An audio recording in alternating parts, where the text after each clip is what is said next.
जैन सम्राट खारवेल की 2200वीं जयंती पूरे साल होंगे आयोजन। सीएम रेखा गुप्ता। दिल्ली में जैन समाज के एक भव्य धार्मिक समारोह में मुख्यमंत्री रेखा गुप्ता ने बड़ा ऐलान किया है। कलिंग के महान जैन सम्राट खारवेल की 2200वीं जयंती के अवसर पर आयोजित होने वाले पूरे वर्ष के कार्यक्रमों में दिल्ली सरकार हर संभव सहयोग करेगी।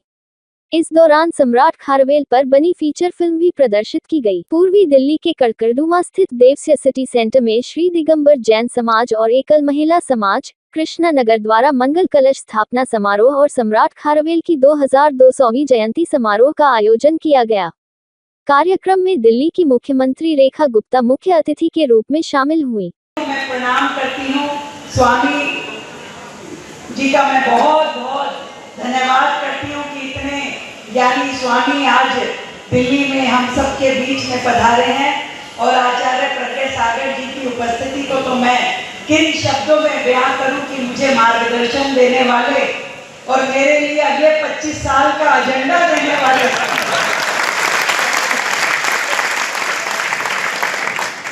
आचार्य जी जीवन में पहले भी आप ही के मार्गदर्शन से यहाँ तक पहुंची हूँ और मुझे खुशी होगी कि मैं आपके दिखाए हुए मार्गदर्शन से आगे चलूं। दिल्ली का, समाज का, हर व्यक्ति का इस दायित्व के माध्यम से भला कर पाऊं। जो विश्वास आदरणीय प्रधानमंत्री नरेंद्र मोदी जी ने मुझ में व्यक्त किया, आपके आशीर्वाद ने मुझे आगे बढ़ाया। संतों के ज्ञान को मैं आगे बढ़ा पाऊं, जन जन तक पहुंचा पाऊं, ये मेरे लिए परम सौभाग्य की बात होगी। आज इस कार्यक्रम में आदरणीय ललित गांधी जी उपस्थित हैं, आदरणीय राजेंद्र जैन जी उपस्थित हैं, हमारे नव निर्वाचित अध्यक्ष अल्पसंख्यक आयोग निर्मल जैन जी यहाँ उपस्थित हैं। सच में ये पहली बार हुआ है कि जैन समाज का प्रतिनिधि इस अल्पसंख्यक आयोग का अध्यक्ष बन के आया है। ये गुरु जी आपका आदेश और आपके विचार थे। आज मुझे लगता है कि दिल्ली में पूरे समाज को आगे ले जाने का काम हमारे आयोग के माध्यम से भाई निर्मल जैन जी करेंगे। श्रीनिवास बनखेड़ी जी जो कुलपति हैं, उनका भी मैं अभिनंदन करती हूँ। हमारे भाई अनिल गोयल जी जो विधायक हैं और आदरणीय भाई प्रेम गर्ग जी जो लाल महल चावल वाले, आपका भी हमेशा से समाज के लिए बहुत सहयोग रहता है।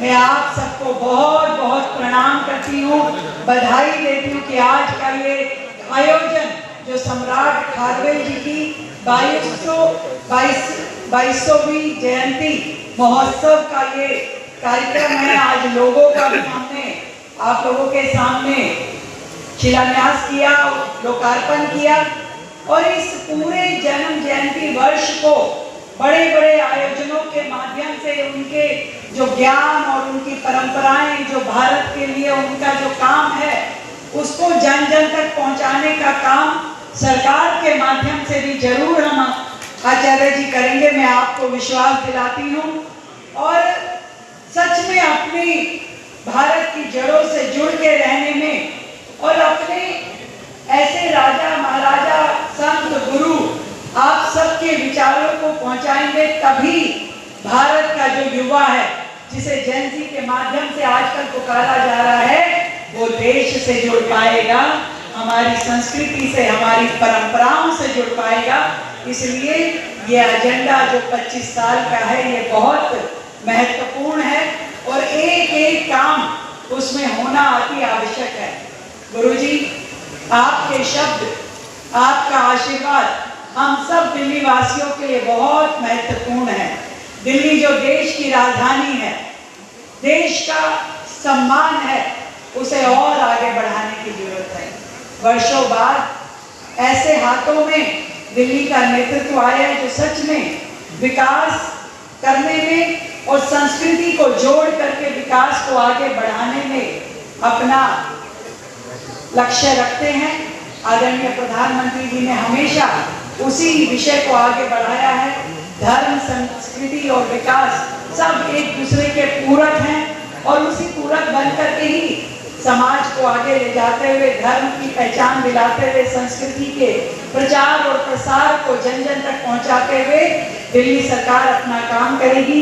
मैं आपको बहुत बहुत प्रणाम करती हूँ आपके आशीर्वाद के लिए। आपके मार्गदर्शन के लिए एक बार मेरे साथ मिलकर के बोलेंगे, आचार्य श्री विशुद्ध सागर जी महाराज की, आचार्य श्री प्रज्ञा सागर जी महाराज की। दिल्ली सरकार जैन समाज द्वारा वर्ष भर आयोजित होने वाले सभी कार्यक्रमों में पूरा सहयोग करेगी। मुख्यमंत्री रेखा गुप्ता ने कहा कि उन्हें धार्मिक गुरुओं, संत महात्माओं और जैन समाज के विद्वानों का आशीर्वाद हमेशा मिलता रहा है और उसी का परिणाम है कि आज वे इस मुकाम पर हैं। उन्होंने सम्राट खारवेल के आदर्शों को नई पीढ़ी तक पहुंचाने की आवश्यकता पर भी जोर दिया। आचार्य प्रज्ञ सागर मुनि ने अपने प्रवचन में कहा कि मंगल कलश स्थापना समारोह के साथ सम्राट खारवेल महागौरव वर्षायोग का शुभारंभ हुआ है। उन्होंने कहा कि सम्राट खारवेल एक महान ऐतिहासिक व्यक्तित्व थे और उनकी 2200वीं जयंती पर दिल्ली सहित पूरे देश में विभिन्न धार्मिक एवं सांस्कृतिक कार्यक्रम आयोजित किए जाएंगे।